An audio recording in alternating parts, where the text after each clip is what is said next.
بسم الله الرحمن الرحيم. الحمد لله والصلاة والسلام على سيدنا محمد وعلى آله وأصحابه أجمعين.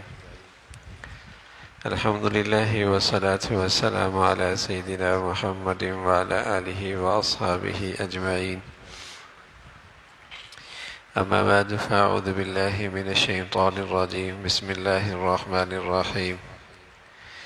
يعلمون ظاهرا من الحياة الدنيا وهم عن الآخرة غافلون.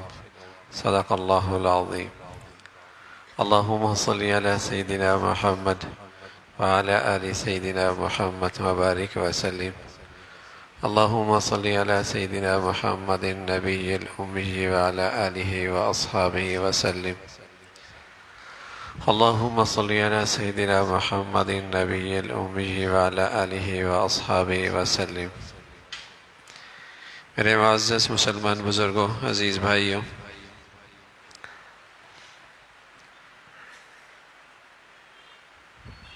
الحمدللہ اللہ رب العزت نے ایک بڑی رات میں اور اپنے بڑے گھر میں، اللہ کا گھر بڑا ہوتا ہے، تو اللہ کریم نے ماشاءاللہ بیٹھنے کی سعادت نصیب فرمائی ہے۔ ایمان ایک ایسی چیز ہے کہ جو آدمی کے اندر صحیح سوچ، صحیح شعور اور صحیح سمجھ پیدا کرتا ہے۔ اس لیے ہر دور میں اہل ایمان ایک بڑی قیمتی رات کی تلاش میں رہے ہیں، اور اس رات کی تلاش میں یہ آخری عشرہ خاص طور پہ اللہ کی عبادت میں گزارتے ہیں۔ اس کائنات کے سب سے بڑے آدمی محمد رسول اللہ ہیں۔ آپ کی زندگی میں ہمیں یہ بات ملتی ہے، آپ ساری زندگی یہ آخری 10 رات اللہ کے گھر میں بیٹھے ہیں، اس رات کی طلب اور جستجو میں، سوائے ایک مرتبہ کے کسی عذر کی وجہ سے آپ اعتکاف نہیں بیٹھے، ورنہ ساری زندگی آپ اس رات کی جستجو میں، تلاش میں اور اس کی کمائی میں آپ اللہ کے گھر میں پورے 10 دن بیٹھے، آخری عشرہ بیٹھے۔ تو جس کے پاس جتنا ایمان ہے اس کا شعور اتنا ہی ہوتا ہے، تو وہ ایسے ایمان والے بھی اس رات کی تلاش میں رہتے ہیں۔ عورتیں بھی رہتی ہیں، مرد بھی رہتے ہیں۔ اللہ کے نبی صلی اللہ علیہ وسلم کا معمول تھا کہ اس آخری عشرے میں اپنی عورتوں کو بھی اور اپنے گھر والوں کو بھی عبادت کے لیے بیدار فرمایا کرتے تھے۔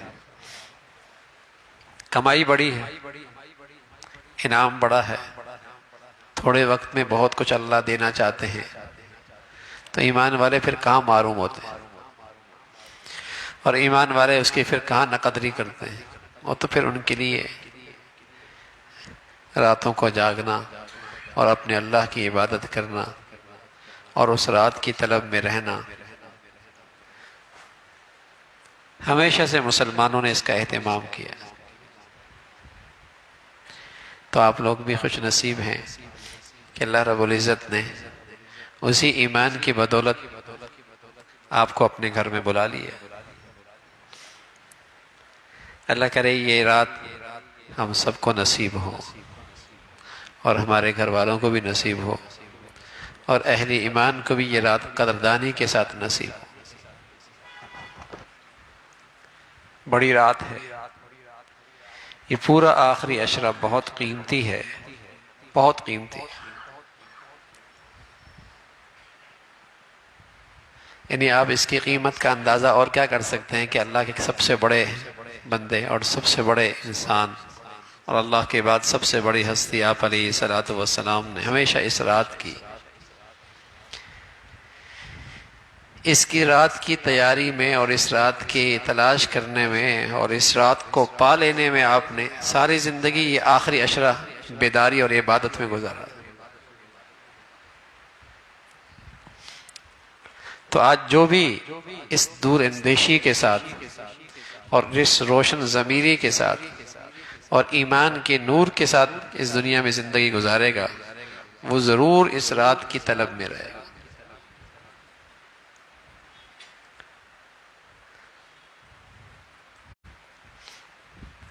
اللہ تعالیٰ ہمارے گھر والوں کو بھی یہ نصیب فرمائے، ہمارے گھر بچوں کو بھی نصیب فرمائے۔ بہت ساری چیزوں کی صحیح قیمت تو آنکھ بند ہونے کے بعد پتہ لگتی ہے،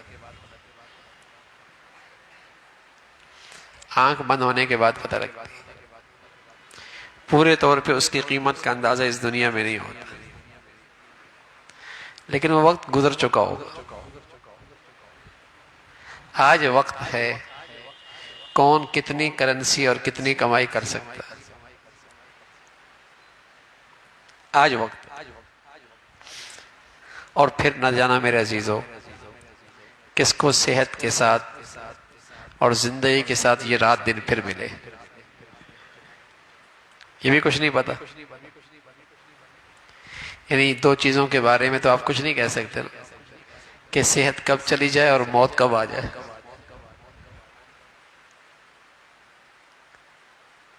صحت کب چلی جائے اور موت کب آ جائے۔ اچانک بیماری آتی ہے اور آدمی بستر کے ہو کے رہ جاتا ہے، اور اسی طرح اچانک ہی زندگی کا چراغ بجھ بھی جایا کرتا ہے، کچھ بھی نہیں ہوتا، سوتا اور نہیں اٹھتا۔ اندھی گاڑی لگ جاتی ہے یا اندھی گولی لگ جاتی ہے یا سانس بند ہو جاتا ہے، بہانہ بن جاتا ہے۔ اور سچ کیا ہوتا ہے؟ جو اماں کے پیٹ سے وقت لکھ کے لگایا تھا وہ پورا ہو گیا۔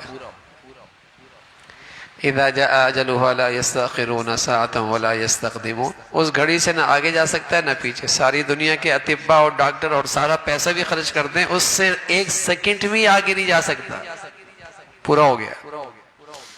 دیکھتے نہیں بہانے کیسے ہوتے، ایک ہے وہ 10 سال سے بستر پہ پڑا ہے، اور ایک ہے کہ کچھ نہیں بیماری اسے چل دیا، ایک ہے 5 سال سے بستر پہ پڑا ہے، اور ایک ایک ایکسرسائز کر رہا ہے اور روانہ ہو گیا، ایسا فٹ ہے۔ وہ وقت آیا تو اسی گراؤنڈ سے چلا گیا، ایکسرسائز کرتے کرتے روانہ ہو گیا۔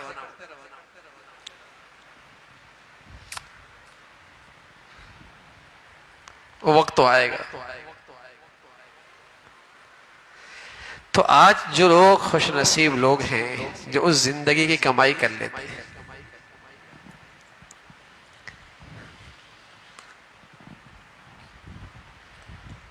سب سے بڑی ضرورت اس وقت میرے عزیزو یہ ہے کہ ہم اپنی زندگی کی ترجیحات صحیح کر لیں۔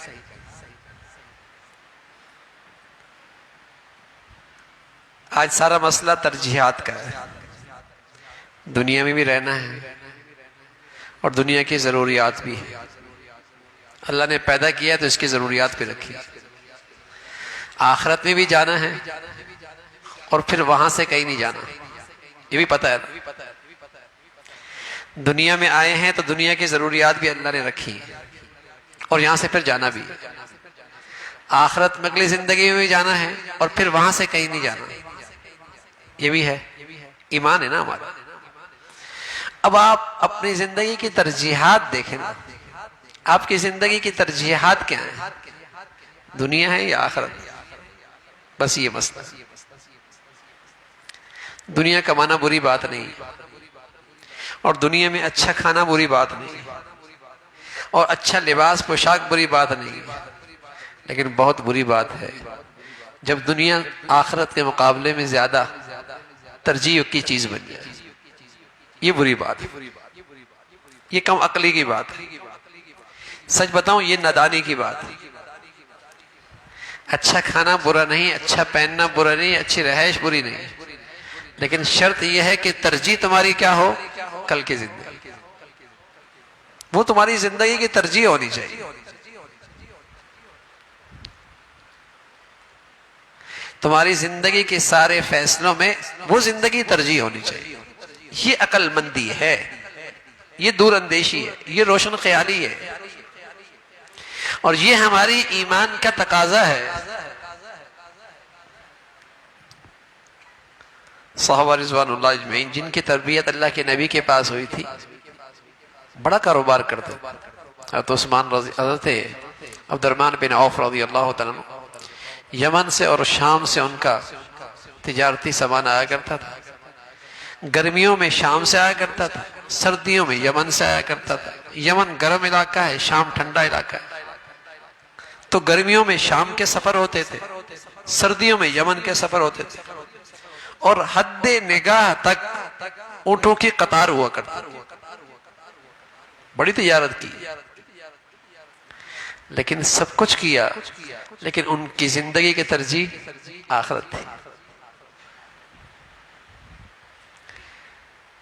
ان کی زندگی کی ترجیح آخرت تھی۔ انہوں نے کہیں بھی ایسا نہیں ہونے دیا زندگی کے اندر کہ آخرت کو نظر انداز کر دیا جائے، یا آخرت کی زندگی کو خطرے میں ڈال دیا جائے، یا آخرت کا خسارہ برداشت کر لیا جائے۔ ایسا نہیں، دنیا کا خسارہ برداشت کر لیا، ترجیح جو ہے دنیا کا نقصان برداشت کر لیا، دنیا میں قناعت برداشت کر لیا، لیکن آخرت کو خطرے میں نہیں ڈالا، ترجیح وہ ہے۔ جیسے ایک بچہ امتحان دیتا ہے تو دوران امتحانوں کے دنوں میں اس کی ترجیح کیا ہوتی ہے؟ امتحان میں کامیابی۔ اب وہ اپنی بہت ساری چیزوں کو سمیٹ لیتا ہے، دوستوں میں نہیں جاتا، کھیل کود میں وقت نہیں لگاتا، بس اوقات کھانا پینا بھی آگے پیچھے کر دیتا ہے، نیند بھی آگے پیچھے کر دیتا ہے، کیونکہ اس کی ترجیح کیا ہوتی ہے؟ امتحان میں کامیابی۔ کوئی بھی چیز ایسی جو امتحان کے راستے میں خلل پڑ رہی ہے اس کو آگے پیچھے کر لے گا، اور کیا کہیں گے؟ ماں باپ بھی کہیں گے بڑا سمجھدار بچہ ہے، یہی کہیں گے نا، بڑا سمجھدار بچہ ہے، بڑا اچھا بچہ ہے، تعریف ہوگی، واہ واہ ہوگی، اچھا بچہ ہے۔ تو میرے عزیزو، ایسی ہی میری زندگی کی ترجیح کیا ہو؟ آخرت ہو۔ میری زندگی کی ترجیح آخرت ہونی چاہیے۔ پھر اس ترجیح کے ساتھ دنیا ہے، کوئی بات نہیں، اچھی بات ہے، لیکن یہ اچھی بات نہیں کہ دنیا ترجیح بن جائے اور آخرت نظروں سے زندگی سے اوجھل ہو جائے۔ کہ جب میں اپنے بچوں کی شادیاں کر رہا ہوں، جب میں اپنے بچوں کو تعلیم دلا رہا ہوں، جب میں اپنے بچوں کی پرورش کر رہا ہوں، تو میں دنیا کو سامنے رکھوں، آخرت کو بھول جاؤں۔ میں اپنے بچوں کی تربیت میں، تعلیم میں، فیصلوں میں آخرت کو ترجیح رکھوں، دنیا بھی دوں، مبارک مبارک۔ لیکن اس زندگی کو فراموش کر کے اپنے بچوں کی پرورش کرنا، تعلیم دلانا، یہ مسلمان نہیں کرتا، کافر کیا کرتا۔ مسلمان نہیں کیا کرتا، کافر کیا کرتا، کیونکہ کافر کی زندگی میں آخرت ترجیح نہیں ہے، اس کے ہاں 80-90 سال کی زندگی ہی زندگی ہے، بس وہ اپنی تمام زندگی کے فیصلوں کو اسی کو سامنے رکھ کے کرتا ہے۔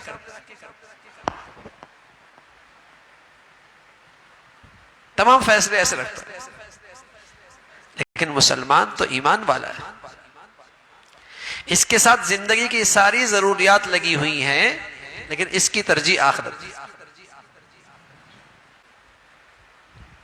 بہت خوبصورت نوجوان، اللہ کے نبی سے بہت شکل و صورت میں میل کھایا کرتے تھے، خوبصورتی میں، بہت خوبصورت نوجوان، حضرت مصعب ابن عمیر رضی اللہ تعالیٰ اتنے میل کھاتے تھے کہ جب احد میں یہ شہید ہوئے تو آواز اٹھی، اللہ کے نبی شہید ہو گئے، اتنی میل کھاتے تھے شکل میں۔ ابتدائی دور جو تھا وہ بڑی ناز و نعمت والے گھرانے میں پیدا ہوئے، رئیس زادے تھے، رئیس زادے، خوشحال گھرانے کے یہ بچے تھے، عیش و عشرت میں زندگی میں پلے تھے، ہر خواہش زبان سے نکالے بغیر پہلے سے پوری ہوتی تھی۔ اللہ کی شان، ایمان لے آئے۔ اب جب ایمان لے آئے تو ترجیحات بدل گئی، ترجیحات بدل گئی۔ اب ایسی عیش و عشرت کی زندگی اور اب ایمان اور ماحول ایمان کے لیے سازگار نہیں تھا. اسی گھر نے جو سب سے قیمتی لباس پہنایا کرتے تھے اب انہوں نے بیڑیا پہنا دی. ایک دن گھسٹتے گھسٹتے کسی طرح اللہ کے نبی کے پاس پہنچ گئے. پھر ایک دن ایسا ہوا کہ آپ علیہ الصلوۃ والسلام بیٹھے ہوئے تھے بیت اللہ کے ساتھ ٹیک لگا کے. اتنے میں موسیٰ آتے رضی اللہ تعالیٰ اور یہاں ان کے ایسی چادر پہنی ہوئی تھی جس پہ چمڑے کے پیوند لگے ہوئے تھے. 500 درہم کا جوڑا پہننے والا یہ نوجوان، یہ شہزادہ، آج اس کے کپڑوں میں پیوند لگا چمڑے کا. آپ علیہ الصلوۃ والسلام اس کی پہلی زندگی کا تصور کر کے اور آج کی حالت دیکھ کر آنکھوں سے آنسو بھر لائے، رونے لگ گئے اور پھر فرمانے لگے، بیٹھنے والوں سے کہا اس وقت تمہارا کیا حال ہوگا جب تمہارے ہاں اتنی خوشحالی ہوگی کہ ایک جوڑا صبح پہنو گے ایک شام کو پہنو گے. اس زمانے میں تو مسلمانوں کیا اس کا تصور نہیں تھا، لیکن کیا سچی بات سچی نبی نے کہی ہے. دفتر کا الگ ہے، سونے کا الگ ہے، ایکسرسائز کا الگ ہے، شادی کا الگ ہے، دوستوں کے ہاں جانے کا الگ ہے، بدلتے نہ جوڑے. فرمایا تمہارے ہاں کھانے کی اتنی فراوانی ہوگی ایک ڈش رکھی جائے گی ایک اٹھائی جائے گی. ایسا ہی ہو رہا ہے.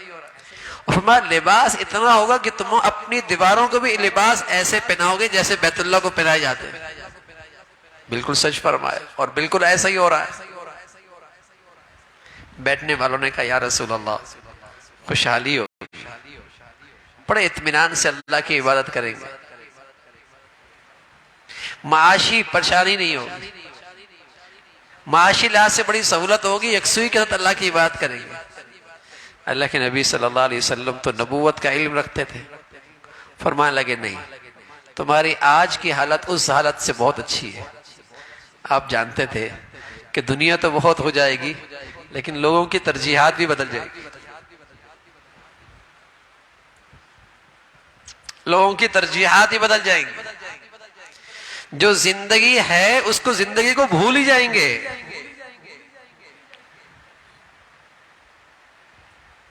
اس زندگی کو بھول ہی جائیں گے. حالانکہ وہاں ان کے ابا گئے ہیں، ان کے دادا گئے ہیں، نانا گئے ہیں، نہ جانے کتنے جا چکے ہیں. جہاں سے سب چلے گئے، جہاں سب نے جانا ہے وہ کسی کو یاد نہیں رہے گی. اور جہاں ہیں، جہاں سے روانہ ہو رہے ہیں اس کی اتنی فکر ہے کچھ نہ پوچھیے. اس لیے ڈپریس ہے، دنیا کی معیشت خراب ہے. اس لیے ٹینشن میں ہے، دنیا کے حالات ٹھیک نہیں ہے. اس لیے خوف زدہ ہے، معاش کا مسئلہ ہے. کسی کو یہ فکر نہیں کہ میرے بچوں کا کل کا کیا ہوگا، میری بیٹی ہے کل کا کیا ہوگا. اس حال میں سانس رک گئی تو کھربوں سال کا کیریئر کیا بنے گا. مجال خیال بھی آئے.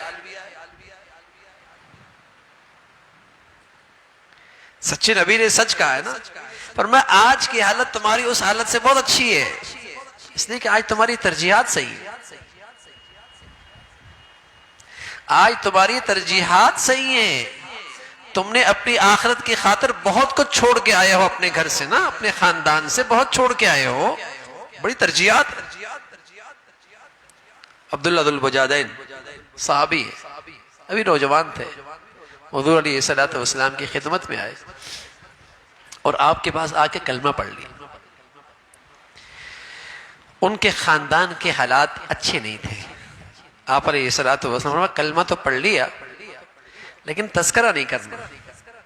خیال تھا کہ نوجوان ہے، شاید حالات اتنے ناگوار گزرے کہ اس نوجوان کے لیے برداشت نہ ہو، حالات ناقابل برداشت ہو جائیں. فرمایا تذکرہ نہیں کرنا، خاموش رہو، جب ہم کہیں گے پھر بتانا ایمان کا. نوجوان واپس چلا. چچا تھے، باپ کا انتقال ہو چلا تھا، ماں زندہ تھی. لیکن یہ ایمان بھی عجیب چیز ہے. اللہ ہمیں نصیب فرما دے، اس کی حقیقت نصیب فرما دے. عطر خالص ہو نا تو پردوں میں چھپائیں تو خوشبو آتی ہے. ایمان بھی خالص ہو نا کتنا بھی چھپائیں تو اس کی چمک تو آتی ہے، اس کی چمک تو آتی ہے۔ دیکھنا بدل جاتا ہے بھائی، سننا بدل جاتا ہے، دوست بدل جاتے ہیں، دن بدل جاتا ہے، رات بدل جاتی ہے۔ سچ بتاؤں سب کچھ ہی بدل جاتا ہے، بہت کچھ بدل جاتا ہے۔ اتر خالص ہو تو نہیں چھپنے سے چھپتا، کتنے پردوں میں چھپاؤ گے؟ چند دن گزرے، چچا کہنے لگے بھتیجے کچھ بدلے بدلے سے لگ رہے ہو۔ وہ جو نئے شخص آئے ہیں مدینہ میں، کہیں تم ان کے پاس تو نہیں ہو کے آئے؟ سبحان اللہ، پتہ ہے کہ آج سچائی کی کیا قیمت ادا کرنی ہوگی، جانتے تھے کہ اگر آج سچ بولا تو اس کی کیا قیمت ادا کرنی پڑے گی، لیکن یہ بھی جانتے تھے جہاں ایمان آیا کرتا ہے وہاں جھوٹ نہیں آیا کرتا، وہاں سچائی ہوا کرتی، یہ بھی جانتے تھے، یہ بھی جانتے تھے اس سچائی کی کیا قیمت ادا کرنی پڑے گی، اور یہ بھی جانتے تھے کہ جہاں ایمان کی حقیقت ہوتی ہے وہاں سچ ہی ہوتا ہے، وہاں جھوٹ نہیں ہوتا۔ اس لیے اللہ کے نبی فرمایا کرتے تھے مسلمان اپنی فطرتی کمزوری کی وجہ سے بزدل سے ہو سکتا ہے، فطرتی مال سے محبت کی وجہ سے بخیل تو ہو سکتا ہے، مسلمان جھوٹا نہیں ہو سکتا۔ اللہ اکبر، مسلمان جھوٹا نہیں ہو سکتا۔ اور سچ بتاؤں ایک دور ایسا ہی تھا کہ مسلمان کے بارے میں جب پتہ چل جائے کہ یہ مسلمان ہے تو آدمی کو اطمینان ہو جاتا تھا کہ مسلمان ہے نا، بس نہ یہ خیانت کرے گا، نہ یہ بددیانتی کرے گا، نہ یہ دھوکہ دے گا، اور نہ ہی جھوٹ بولے گا۔ اس لیے کہ یہ ساری خوبیاں ایمان کی تھی نا، جہاں ایمان ہوتا ہے وہاں یہ ساری چیزیں ہوتی ہیں۔ جہاں یہ پتہ چلتا کہ میرا معاملہ کسی مسلمان سے ہے تو سامنے والا مطمئن ہوتا، چاہے وہ ہندو ہی کیوں نہ ہو، سکھ ہی کیوں نہ ہو، عیسائی کیوں نہ ہو، غیر مسلم ہی کیوں نہ ہو، اسے اطمینان ہوتا تھا کہ مسلمان، وہ بھی آسمانی کتابوں کو جانتے تھے نا کہ مسلمان ہے تو پھر جھوٹ نہیں بول سکتا، پھر یہ خیانت نہیں کر سکتا، پھر یہ دو نمبری نہیں کر سکتا، پھر یہ بددیانتی نہیں کر سکتا۔ تو وہ نوجوان جانتا تھا ایمان ہے، ایمان ہے تو پھر جھوٹ نہیں ہو سکتا، اور یہ بھی جانتے تھے کہ سچائی کی قیمت کیا ادا کرنی ہوگی۔ سچ کہہ دیا، ہاں چچا وہیں سے ہو کے آیا ہوں۔ اور پھر چچا نے کہا بھتیجے سوچ لو سوچ لو سوچ لو، یا تو اس کی زندگی سے دستبردار ہو جاؤ یا پھر سن لو، زندگی کے تمام آسائش آرائش سہولیات سے دستبردار ہونا پڑے گا، گھر سے نکالوں گا اور بغیر لباس کے نکالوں گا۔ نوجوان کہنے لگا چچا اب ساری دنیا چھوٹ سکتی ہے، اب اس نبی کا دامن نہیں چھوٹ سکتا۔ بات ترجیحات کی ہے نا بھائی، اللہ کے نبی فرمایا کرتے تھے ایک وقت آئے گا یبیع دینہ بعرض من الدنیا، ایک وقت آئے گا لوگ دین کو بازار کی سب سے کم قیمت سمجھیں گے اور دنیا کے معمولی ٹکوں پر اس کو بیچ دیں گے۔ دین سے دستبردار ہونا کوئی بات ہی نہیں ہے، اللہ کے حکم کو چھوڑنا کوئی بات ہی نہیں ہے۔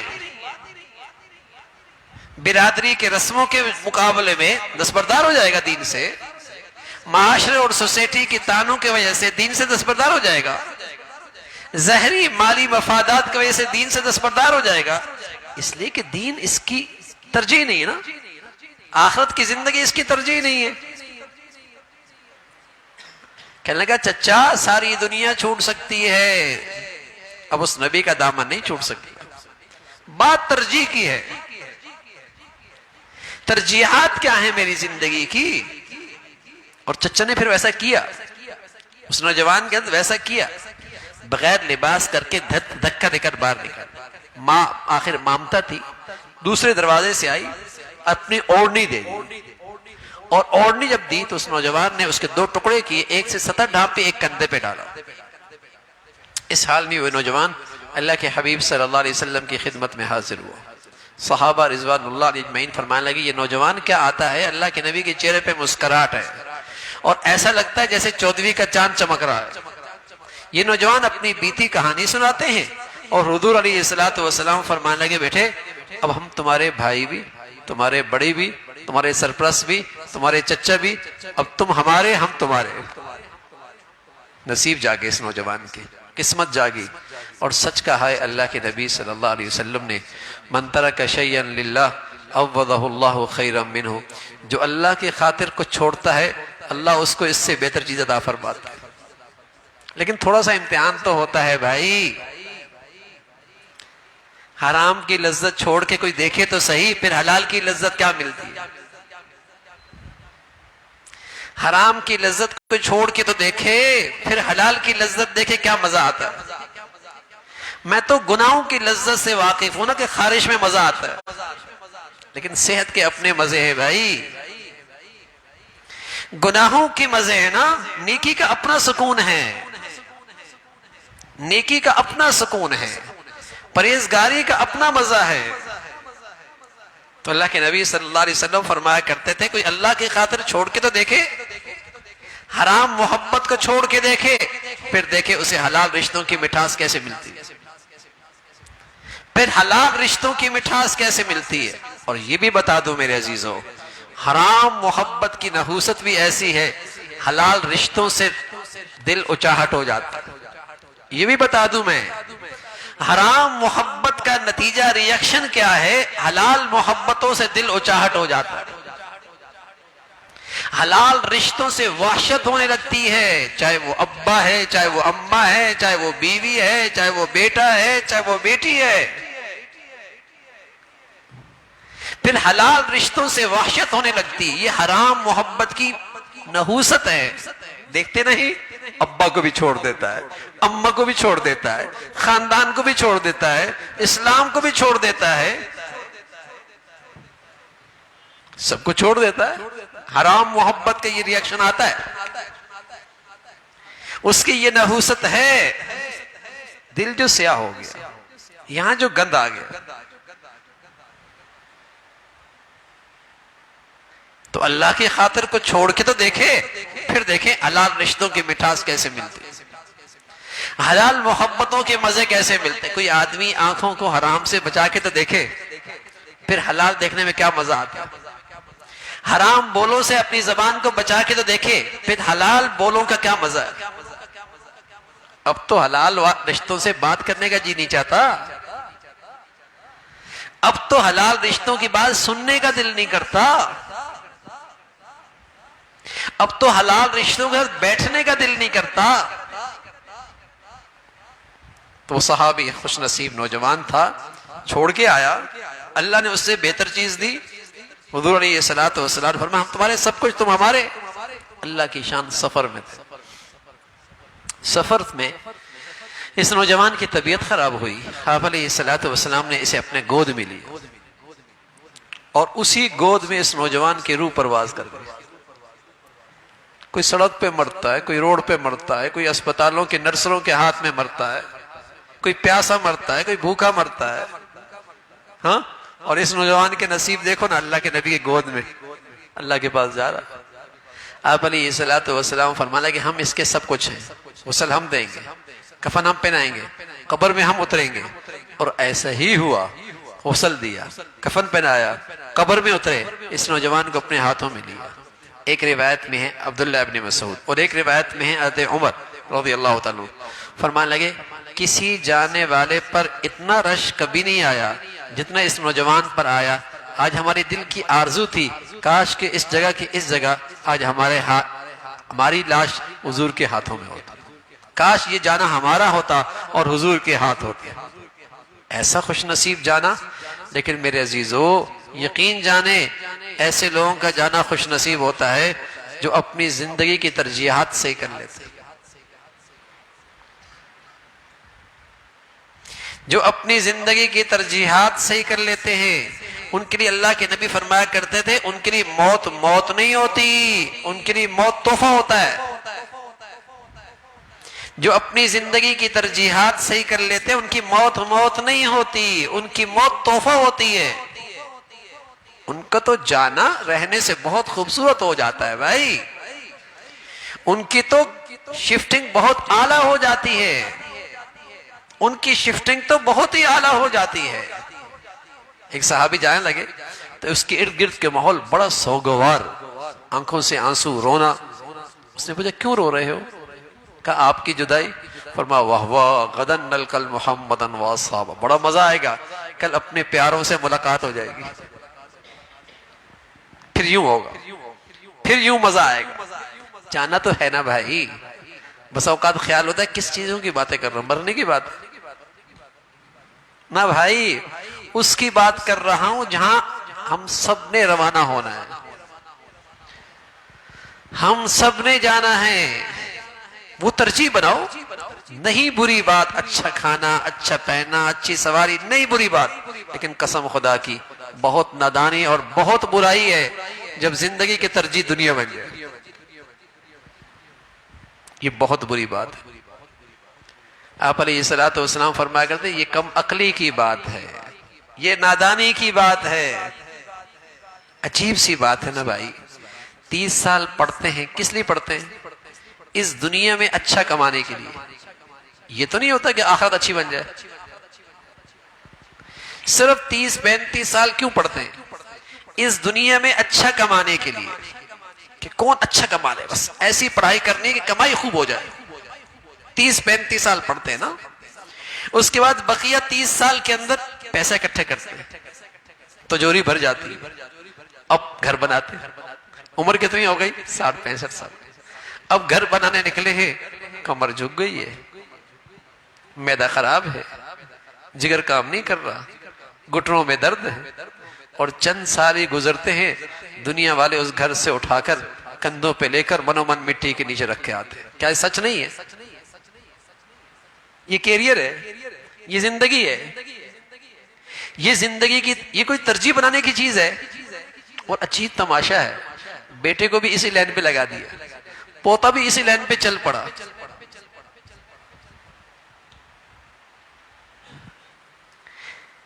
یہ عقل مندی ہے کیا؟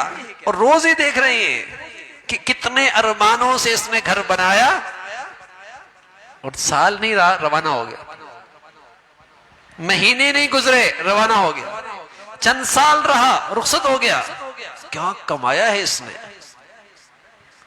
کس نے استعمال کیا؟ کتنا اکٹھا کیا ہے؟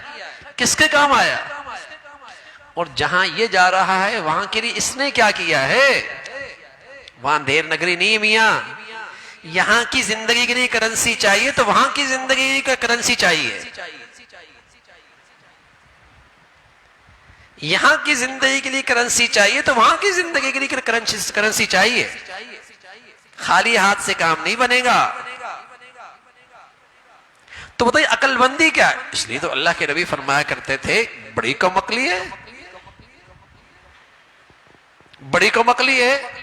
کچھ لوگوں کی اللہ نے تعریف کی، رجال تلہیہم تجارت، تاجر ہیں، بڑے تاجر ہیں، بڑے تاجر ہیں. اللہ نے ان کی تعریف کی اور ساتھ فرمایا شیر مرد قسم کے تاجر ہیں. رجال تلہیہم تجارت ولا بیع عن ذکر اللہ، تجارت کرتے ہیں، بازار میں کھڑے ہیں، زبانیں زبان تجارت کی باتیں کر رہی ہیں، لیکن ایسے شیر مرد ہیں ایک لمحے کے لیے بھی آخرت کو نہیں بھولے، ایک لمحے کے لیے بھی اپنے اللہ کو نہیں بھولے. تجارت تو بری بات نہیں، بڑی تجارت بھی بری بات نہیں، صنعت تو بری بات نہیں، لیکن یہ بہت بری بات ہے کہ جہاں جانا ہے اسے بھول بیٹھا. فرمایا رجال لا تلہیہم تجارۃ ولا بیع عن ذکر اللہ واقام الصلاۃ وایتاء الزکاۃ یخافون یوما تتقلب فیہ القلوب والابصار. اس دن کو نہیں بھولے. وہ تجارت کر رہے، تجارتی میدان میں کھڑے، تجارت کے بازاروں میں کھڑے، تجارت کے مولوں میں کھڑے اور تجارت کی گفتگو چل رہی، لیکن مجال ہے ایک لمحے کے لیے بھی اس زندگی کو بھولے ہوں.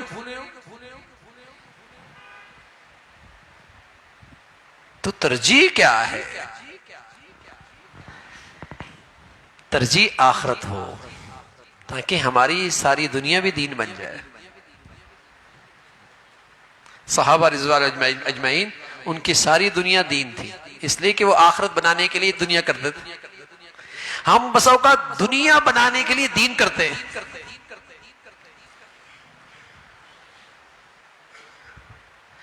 دنیا بنانے کے لیے بس اوقات دین قربان کر دیتے ہیں.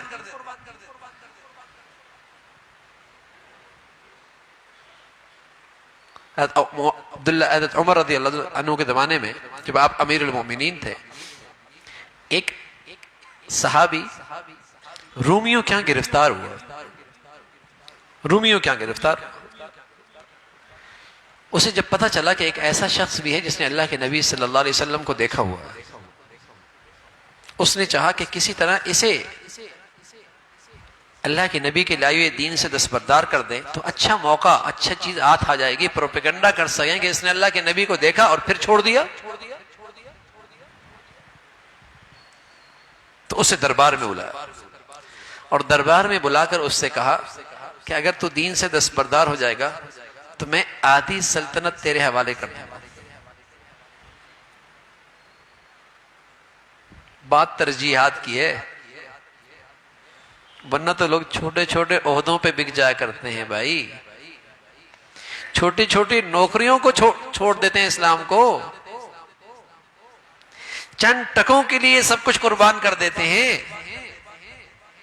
اپنے بچوں اور بچیوں کا دین صفر، صرف دنیا کے اسٹیٹس کے لیے، صرف معاشرے کا اسٹیٹس بنانے کے لیے کا آدھی سلطنت.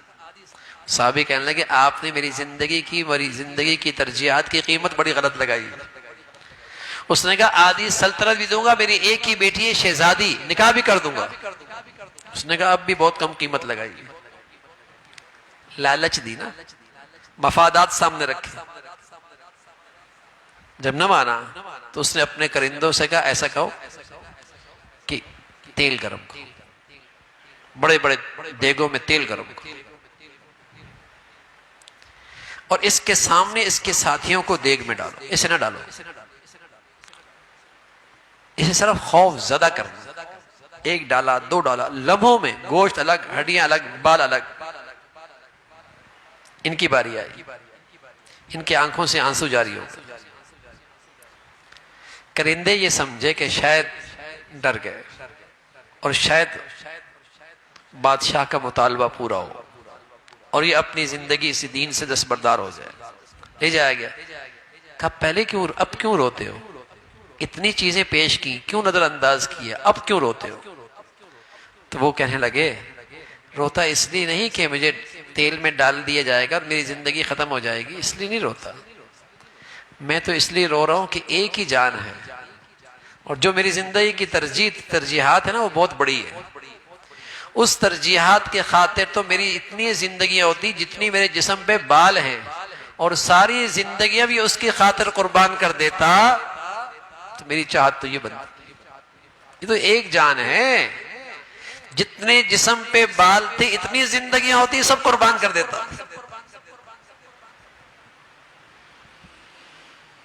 بات ترجیحات کی ہے بھائی. ترجیحات کیا ہے زندگی کی؟ مسلمان نماز تو پڑھتا ہے، روزہ بھی رکھ لیتا ہے، حج بھی کر لیتا ہے، عمرہ بھی کر لیتا ہے، نمازی بھی پڑھ لیتا ہے، صدقہ بھی دیتا ہے، لیکن ترجیحات کیا ہے؟ کیا پہلے نمبر پہ آخرت کی زندگی ہے؟ وہ مطلوب ہے.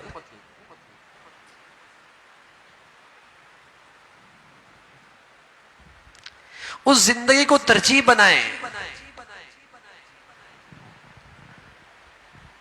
پھر آپ کی ساری زندگی کی یہ نعمتیں مبارک، یہ خوشحالی مبارک، یہ نعمتیں مبارک. اور یقین جانیں اگر ترجیحات غلط رہی، دنیا رہی، یہ سب وبال، یہ صحت وبال، یہ خوشحالی وبال، یہ زندگی وبال، پھر سب وبال ہے. ترجیحات بدلیں، ترجیحات آخرت کو رکھیں اور جہاں ان دونوں کا آپس میں ٹکراؤ ہو تو کسی اہمیت دیں آخرت کو. ہم کیا کر رہے ہوتے ہیں؟ اتنا اسلام ٹھیک ہے جو دنیا کے ساتھ چلے اور جہاں دنیا خطرے میں ہے وہاں اسلام ایک طرف. ایسا اسلام نہیں چاہیے، کچھ بدلا ہوا اسلام چاہیے. حضور علیہ الصلوۃ والسلام سے مشرکین کہا کرتے تھے آپ کا قرآن ٹھیک ہے لیکن کچھ اس میں تبدیلی لے کے آئیں. تاکہ یہ ہمارے رسم و رواج کے مطابق چلے نا، ہماری چاہت کے مطابق چلے، کچھ تبدیلی کر کے لے آئے۔ تو آج مسلمان بھی ایسا کہتا ہے، خود تو نہیں بدلتا، کہتا ہے کسی طرح کا اسلام بدل دو بھائی، اسے بدل دو۔ تو میرے عزیزو، آخرت کو ترجیح بنا، اور عقل مندی بھی یہی ہے، عقل مندی بھی یہی ہے۔ حضور علیہ السلام کی خدمت میں چند نوجوان آئے، کہنے لگے یا رسول اللہ، من ایکس الناس و احزم الناس، عقل مند لوگ، سمجھدار لوگ، دور اندیش، روشن خیال کون لوگ ہیں؟ پیارے رسول صلی اللہ علیہ وسلم فرمانے لگے اکثرهم ذکر للموت، اکثرهم استعدادا للموت، ذهبوا بشرف الدنیا وکرامت الآخرہ، جو دنیا میں رہتے ہیں لیکن آخرت کو نہیں بھولتے، دنیا میں رہتے ہیں اور دنیا کی نعمتیں استعمال کرتے ہیں لیکن آخرت کی تعمیر کرتے رہتے ہیں، اپنی آخرت کو سنوارتے رہتے ہیں۔ یہ عقل مند لوگ ہیں، سمجھدار لوگ یہ ہیں۔ تو آخرت کی زندگی کو ہم ترجیح بنائیں، پھر اللہ کی یہ دنیا کی نعمت بھی بڑی مبارک ہے۔ اور جب بھی کوئی زندگی کے فیصلے کرنے لگے ہوں، کاروبار کے، گھر کے، بچوں کے، بچیوں کی تعلیم کے، تربیت کے، آخرت کو سامنے رکھیں کہ اس لحاظ سے کیا آخرت اس کی محفوظ رہے گی؟ آخرت کو تو خطرہ نہیں ہوگا، اس زندگی کا نقصان تو نہیں ہوگا، اس کو سامنے رکھ کر فیصلے کرے۔ یہ عقل مندی ہے، ورنہ بڑے بڑے مالدار تھے۔ میں نے کہا عبد الرحمن بن عوف مالدار تھے، حضرت عثمان غنی رضی اللہ عنہ بہت بڑے مالدار تھے، حضرت صدیق بہت بڑے تاجر تھے، لیکن ان کی ترجیحات آخرت تھی۔ تو اس زندگی کو سامنے رکھ کر نا میرے عزیز اپنی زندگی کے فیصلے کریں، تاکہ ہماری یہ دنیاوی زندگی بھی عبادت ہو، دنیاوی زندگی بھی عبادت ہو، اور اس کے اندر بھی اللہ راضی رہے، آخرت کو نہ بھولیں۔ اس لیے ہمارے نبی صلی اللہ علیہ وسلم اکثر فرمایا کرتے تھے اکثروا ذکر ہذم اللذات، اکثروا ذکر ہذم اللذات۔ یہ جو لذتیں ہیں نا گناہوں کی، اس کو کوئی چیز چھڑا سکتی ہے تو اس کا ذکر کثرت سے کیا کرو، اور وہ کیا؟ دنیا سے جانا، دنیا سے جانا، اس کے تذکرے کثرت سے کیا کرو۔ اب تذکرے اچھے نہیں لگتے، اس لیے کہ دل جو بیمار ہے، اور جب یہ دل صحیح ہو جائے گا تو پھر اللہ سے ملاقات کا شوق پیدا ہو جائے گا۔ اور اللہ کے نبی فرمایا کرتے تھے جس کو اللہ سے ملاقات کا شوق ہوتا ہے اللہ بھی اس سے ملنا چاہتے ہیں۔ من احب لقاء اللہ احب لقاء، جو اللہ سے ملاقات کا شوق رکھتا ہے اللہ بھی اس سے ملنا چاہتے ہیں۔ تو اس کی تذکرے، اس کی سوچ بناؤ، اس کی سوچ بناؤ۔ حضور کی بیٹی فاطمہ رضی اللہ عنہ بہت پیاری بیٹی، بلکہ ساری اولاد کی محبت سمٹ کے حضرت فاطمہ کے حصے میں آئی۔ چھوٹے بچے ان کا انتقال ہو گیا، 3 بیٹیاں ان کا بھی انتقال ہو گیا، ساری اولاد کی محبت سمٹ کے حضرت فاطمہ کے حصے میں آ گئی رضی اللہ تعالیٰ عنہ۔ حضرت علی نے کہا ابا کے پاس خادمہ آئی ہوئی ہے، تو بھی کوئی گھر کے لیے لے کے آ جا، تیرا کام گھر کا کچھ ہلکا ہو جائے گا، پانی بھی لے کے آتی ہو، گھر کے سارے کام بھی کرتی ہو، جاؤ ایک خادمہ تم بھی لے آؤ۔ حضور علیہ السلام کے پاس آئیں، شرمیلی، ابا بیٹھے تھے، خاموش ہو گئی، بیٹھی رہی، پوچھ لیا کیوں آئی ہو؟ کہا علی نے بھیجا ہے رضی اللہ تعالیٰ عنہ۔ کیوں؟ خادمہ۔ حضور علیہ السلام فرمانے کی بیٹی ابھی بہت سارے مدینہ کے ضرورت مند موجود ہیں، پہلے وہ فارغ ہو جائیں۔ جب وہ سب فارغ ہو گئے، خادمات بھی ختم، پھر فرمایا بیٹی ایسا کرو، رات کو جب تم سونے لگو نا تو سبحان اللہ، الحمدللہ، اللہ اکبر 24 مرتبہ 34 مرتبہ اور 33 مرتبہ انہیں پڑھ لینا، تھکاوٹ بھی دور ہو جائے گی اور آخرت کا سرمایہ بھی بہت اکٹھا ہو جائے گا۔ ورنہ اللہ کے نبی کے لیے اپنی بیٹی کے لیے کچھ دینا کوئی مسئلہ تو نہیں تھا۔ جو لوگ اپنے نبی کے خاطر گردنیں کٹوانے کے لیے تیار بیٹھے تھے، ایسے جاں نثار وہ اپنی بیٹی نبی کی بیٹی کے لیے ضروریات پورا کرنا ان کے لیے کیا مسئلہ تھا؟ لیکن اللہ کے نبی نے امت کے ماں باپ کو سبق دیا کہ اپنی اولاد کے لیے پہلی ترجیح کیا ہونی چاہیے؟ آخرت۔ یہ عقل مندی ہے، یہ اولاد کے ساتھ سچی خیر خواہی ہے۔ ابراہیم علیہ السلام ہے، اپنے بچوں کو ایک وادی میں چھوڑ کے آ رہے ہیں، اور وادی ایسی سنسان، آدم نام کی چیز کوئی نہیں، ایک پانی کا مشکیزہ ہے اور ایک تھیلے کے اندر کھجورے ہیں۔ اللہ نے فرمایا کہ انہیں اس وادی میں چھوڑ کے آ جاؤ۔ وہ بیت اللہ قریب تھا، وہاں چھوڑ کے آنے لگے۔ جب چھوڑ کے آنے لگے تو اہلیہ پوچھنے لگی یہاں کیوں چھوڑ کے جا رہے ہو؟ خاموش، حکم یہ تھا کہ جواب نہیں دینا۔ پھر وہ بولی، پھر خاموش۔ آخر وہ کہنے لگی اللہ امرک، آپ کو اللہ نے حکم دیا ہے؟ تو حضرت ابراہیم علیہ السلام نے یوں سر ہلایا، اللہ نے حکم دیا۔ سبحان اللہ۔ وہ خاتون کیا کہتی؟ کالے پہاڑ ہے، مکہ کے کالے پہاڑ اور وادی، اور انسان نام کی چیز کوئی نہیں، معصوم بچہ ساتھ ہے، پانی کتنا چلنا تھا اور کھجور نے کتنا کام آنا تھا، چھاتی کے اندر کب تک دودھ باقی رہتا، یہ سب کچھ۔ لیکن جب اپنے شوہر کی زبان سے یہ بات سنی کہ اللہ کا حکم ہے، تو خاتون کہنے لگی اذ اللہ یضیعنی، اگر حکم اللہ کا ہے تو پھر وہ اللہ میں ضائع نہیں کرے گا۔ اور سبحان اللہ، اس عورت کو اپنے اللہ کی ذات پہ اس اعتماد کا نتیجہ کیا نکلا؟ اللہ نے وہاں سے ایسا پانی، ایسا چشمہ جاری کیا کہ ساری دنیا کے اندر جا رہا ہے اور ختم نہیں ہو رہا۔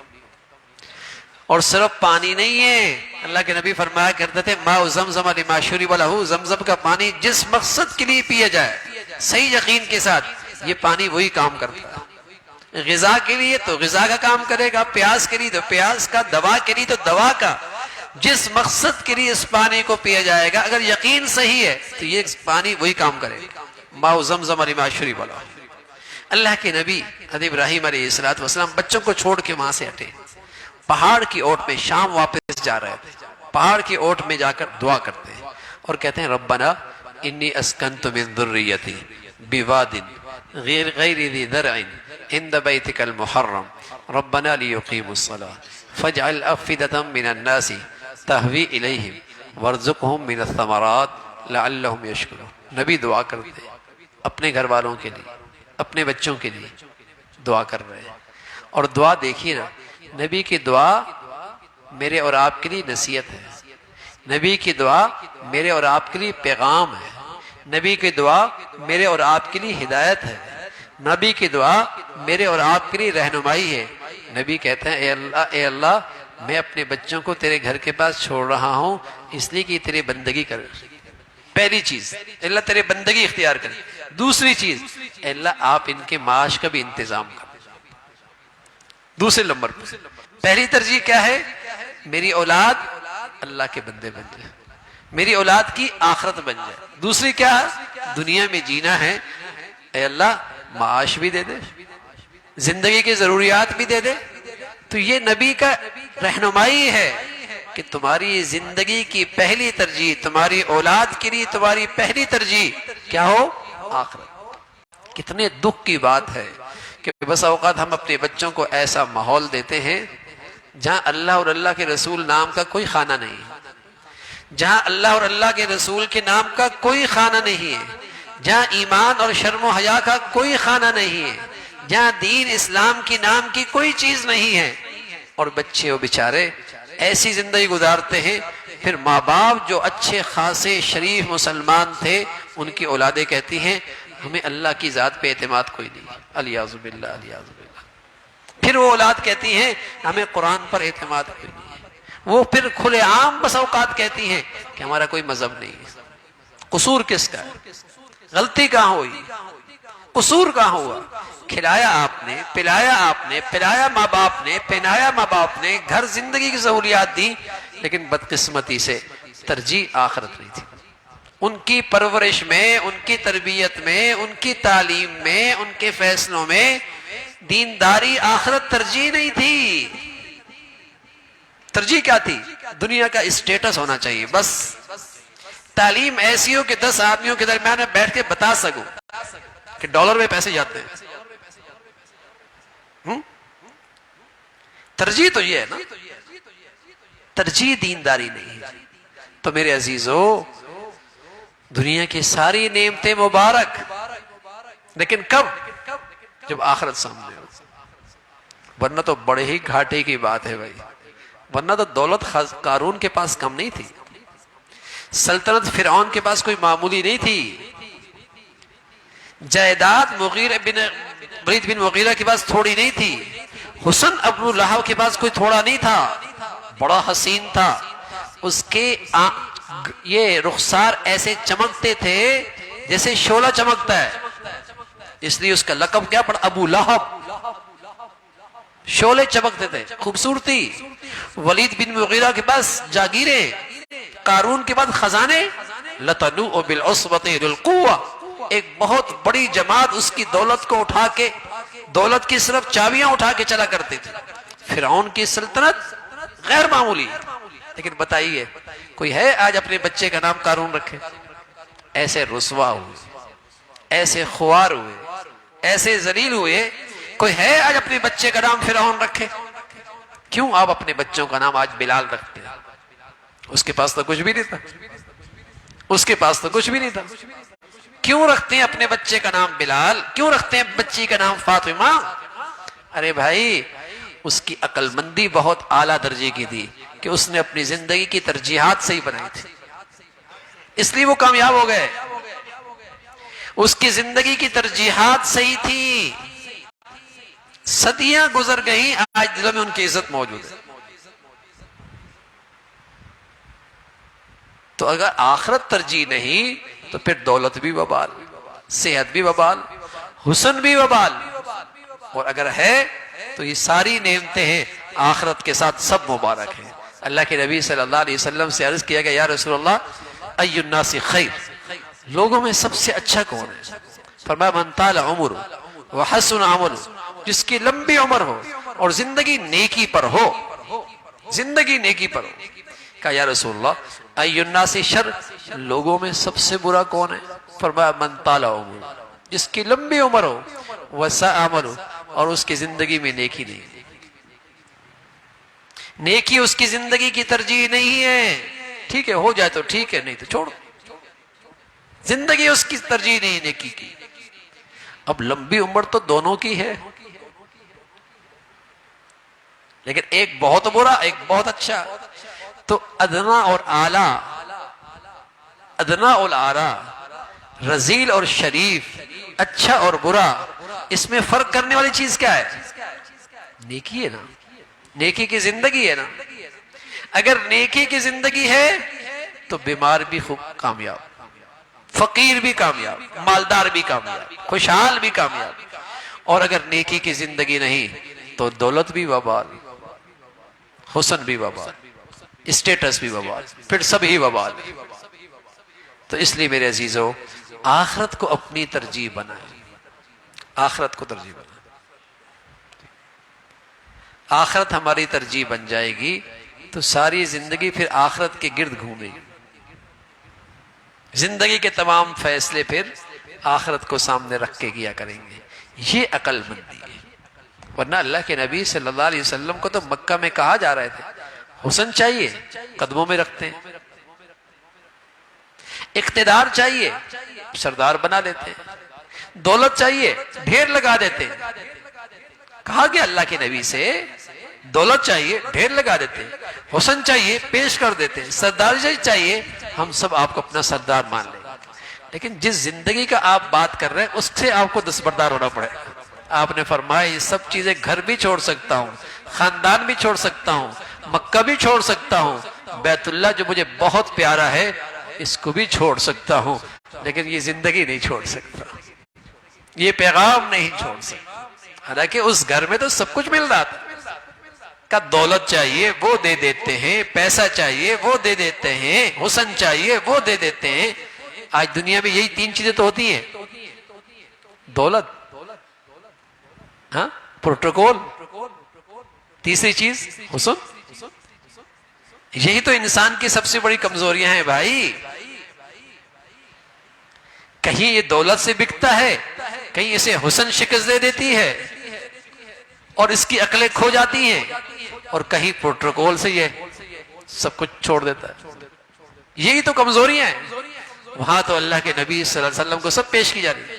امت کو سبق دیا، امت کو سبق دیا کہ تمہاری زندگی کی ترجیحات صحیح ہوں، آخرت سامنے رکھو اور اس کو کسی طرح خطرے میں نہ ڈالو. ایک صحابی ہجرت کر کے جا رہا ہے، شادی شدہ تو بچی والے آئے، بیوی والے آئے، چھین لی ان کو. کہا اکیلے جا سکتے ہو، ہماری بیٹی نہیں لے کے جا سکتے. اپنے لوگ آئے جو مسلمان نہیں تھے، وہ بیٹا لے گئے. کچھ آگے بڑھے، کہا مدینہ جا رہے ہیں، مکہ کی دولت کما کر معیشت مدینہ کی مضبوط ہو، یہ ہم سے برداشت نہیں ہوگی، یہاں کی دولت نہیں لے کے جا سکتے. ساری زندگی کی پونجی بھی چھین لی. حضور علیہ السلام کی خدمت میں پہنچے، اپنی بیتی سنائی. کہا یا رسول اللہ، بیوی بھی لے لی، بیٹا بھی چھن گیا، زندگی بھر کی پونجی بھی چلی گئی. حضور علیہ السلام نے فرمایا یا ابا سلمہ قد ربحت البیع قد ربحت البیع، اے ابو سلمہ گھاٹے کا سودا نہیں کیا، نفع کا سودا کیا ہے. سبحان اللہ، تیری ترجیح صحیح ہے، زندگی بچ جائے نا، ایمان کی زندگی بچ جائے نا، گھاٹے کا سودا نہیں کیا. یہ کون کہہ رہا ہے؟ محمد الرسول اللہ. جو دور اندیش، جن کے پاس اللہ کا علم، جنہیں آخرت کی زندگی کا صحیح علم. کہا یا ابا سلمہ قد ربحت البیع، بڑے نفع کی تجارت کی ہے، بڑے نفع کی تجارت کی. کچھ نہیں کھایا، کچھ نہیں کھایا.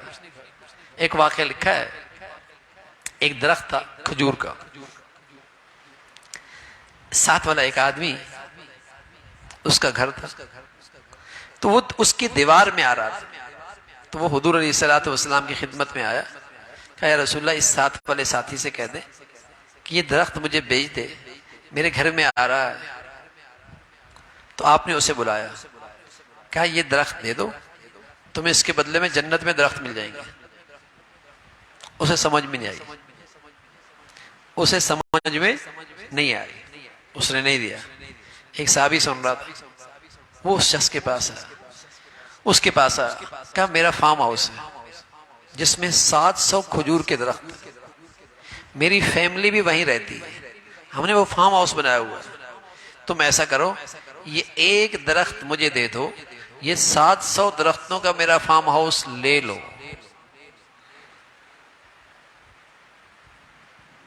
اس نے کہا ٹھیک ہے، اس نے کہا ٹھیک ہے، سودا ہو گیا. اتنے میں یہ حضور کی خدمت میں کہا یا رسول اللہ، آپ نے فرمایا تھا نا یہ ایک درخت دے دو جنت میں مل جائے گا. یا رسول اللہ یہ ایک درخت لے لیں، مجھے جنت میں گھر چاہیے. حضور علیہ السلام فرمان لگے اس صحابی سے، تیرا تو جنت میں یہ درخت بھی لگ رہا، یہ بھی درخت لگ رہا، یہ بھی درخت لگ رہا.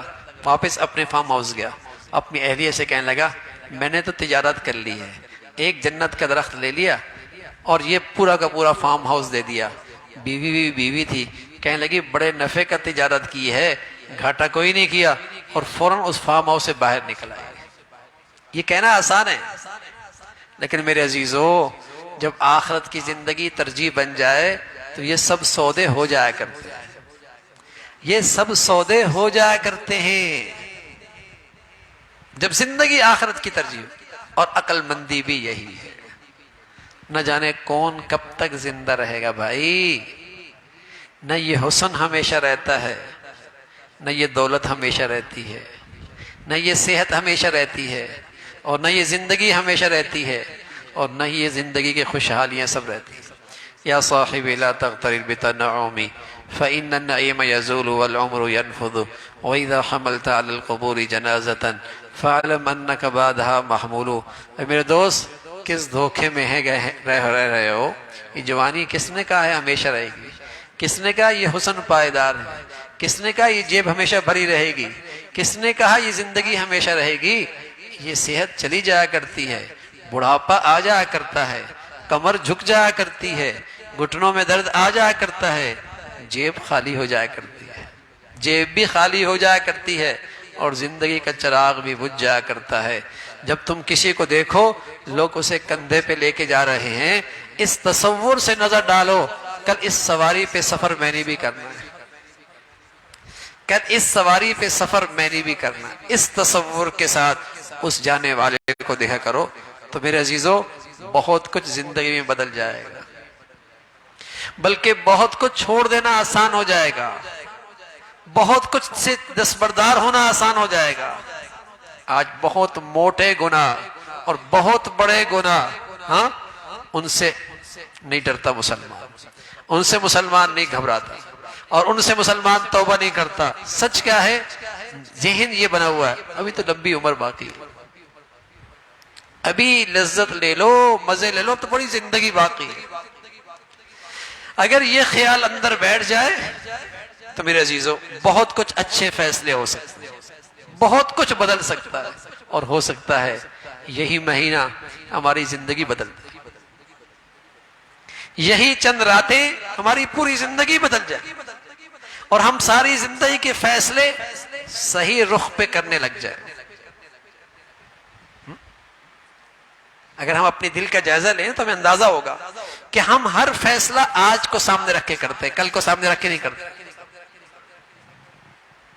تو اگر یہ اندر آ جائے تو ہم بہت کچھ ہماری زندگی کا بدلاؤ آ سکتا ہے، بہت کچھ بدلاؤ آ سکتا ہے۔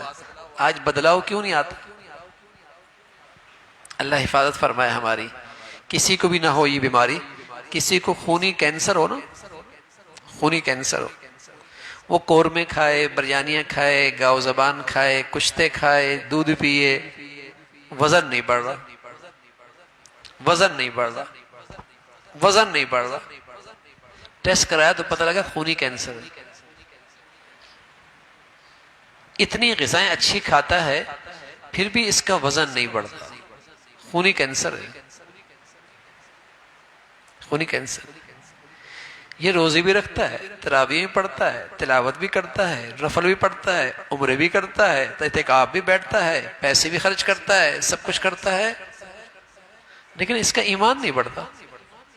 رمضان سے پہلے اور رمضان کے بعد کی زندگی میں فرق نہیں آتا کہ کینسر تو نہیں ہے کوئی۔ 30 سال سے روزے رکھ رہا ہے، 15 سال سے یہ عبادات کر رہا، اتنی زبردست غذائیں ایمانی کھا رہا، ایمان کیوں نہیں بڑھتا؟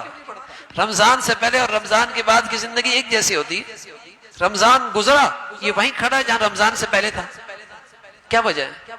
تو میرے عزیزو بس اوقات گناہ کا کوئی کینسر ہوتا ہے، اور سب سے بڑا کینسر دنیا میری زندگی کی سب سے بڑی ترجیح، حب الدنیا رأس کل خطیہ۔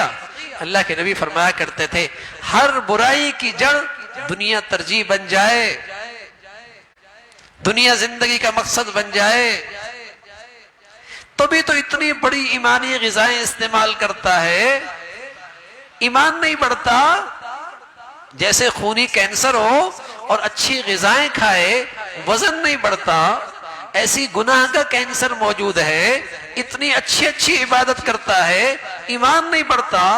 10 سال سے رمضان آ رہا ہے، 20 سال سے رمضان آ رہا ہے، 30 سال کبھی ایک روزہ بھی نہیں چھوڑا بالغ ہونے کے بعد، لیکن ایمان جہاں رمضان سے پہلے وہیں رمضان کے بعد پھر وہیں کھڑا۔ گناہ کا کینسر ہے، گناہ کا کینسر ہے کہ زندگی کا مقصد ترجیح کیا ہے؟ دنیا ہے۔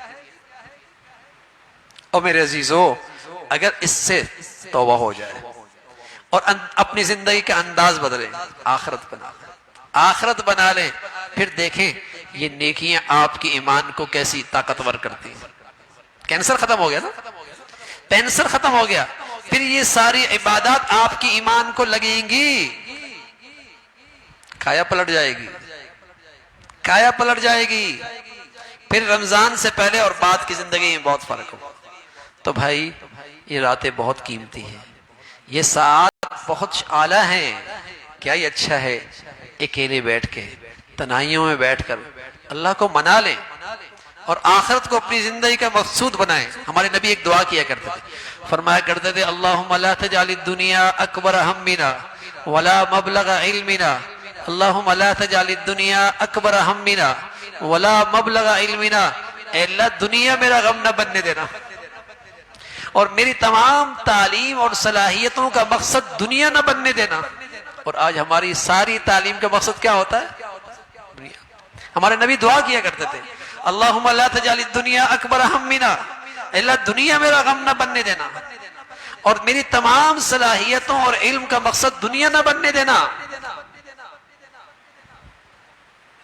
تو بس اوقات یہ گناہ کا کینسر ہوتا ہے جس سے ترقی نہیں ہوتی، جس سے رمضان سے پہلے اور بعد کی زندگی میں فرق نہیں ہوتا۔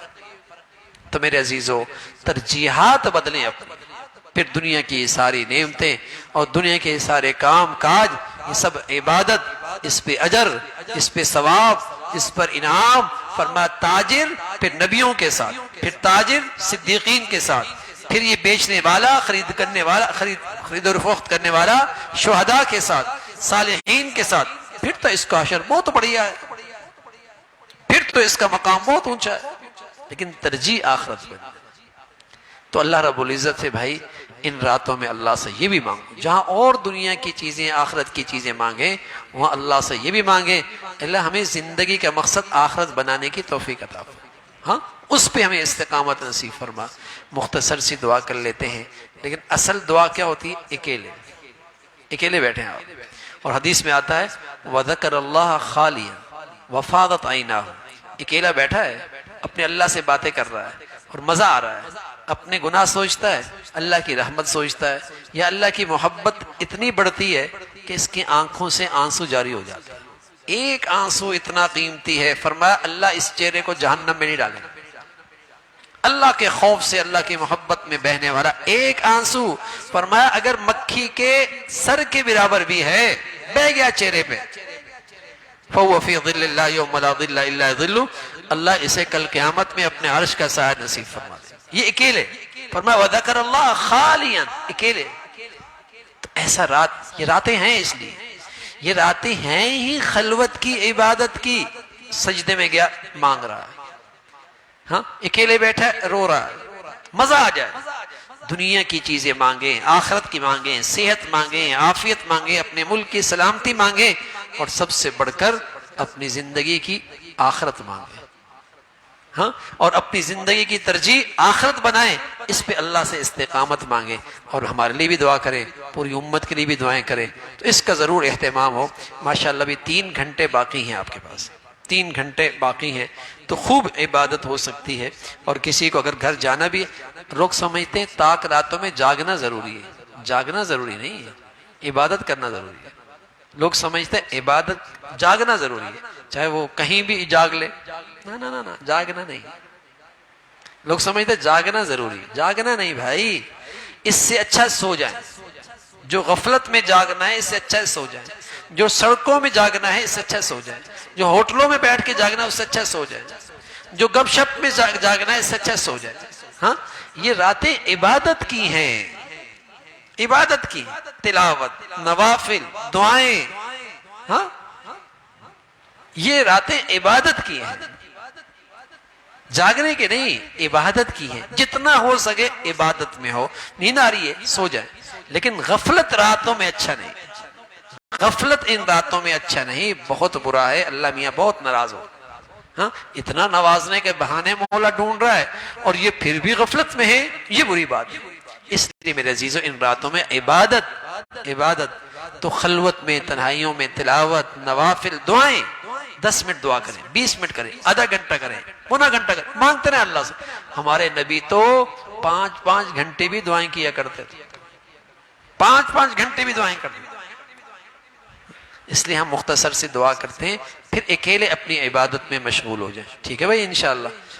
اللہم لک الحمد کلو ولک الشکر کلو، اللہم لک الحمد کلو ولک الشکر کلو، اللہم لک الحمد کلو ولک الشکر کلو، اللہم صلی علی سیدنا محمد وعلی آل سیدنا محمد وبارک وسلم، اللہم صلی علی سیدنا محمد وعلی آل سیدنا محمد وبارک وسلم، لا الہ الا اللہ الحلیم الکریم، سبحان اللہ رب العرش العظیم، نسألک موجبات رحمتک وعزائم مغفرتک والغنیمة من کل بر والسلامة من كل إثم. اللهم لا تدع لنا ذنبا إلا غفرته ولا هما إلا فرجته ولا حاجة هي لك رضا إلا قضيتها يا أرحم الراحمين. يا حي يا قيوم برحمتك نستغيث. يا حي يا قيوم برحمتك نستغيث. يا حي يا قيوم برحمتك نستغيث. أصلح لنا شأننا كله ولا تكلنا إلى أنفسنا طرفة عين. یا ارحم الراحمین، میرے بھائی، میرے بزرگ، میرے عزیز، جس محبت سے مولا تیرے گھر پہ حاضر ہوئے اور تیرے دربار میں بیٹھے ہیں، تیری طلب میں بیٹھے ہیں اور تیری اے اللہ رحمت کی طلب میں بیٹھے ہیں، تیری محبت کی طلب میں بیٹھے ہیں، اے اللہ تجھ سے مغفرت کی سچی طلب رکھتے ہیں۔ اے اللہ اپنے فضل سے سبھی کا یہ آنا قبول فرما لے۔ اے اللہ ہم سب کی کامل بخشش فرما دے۔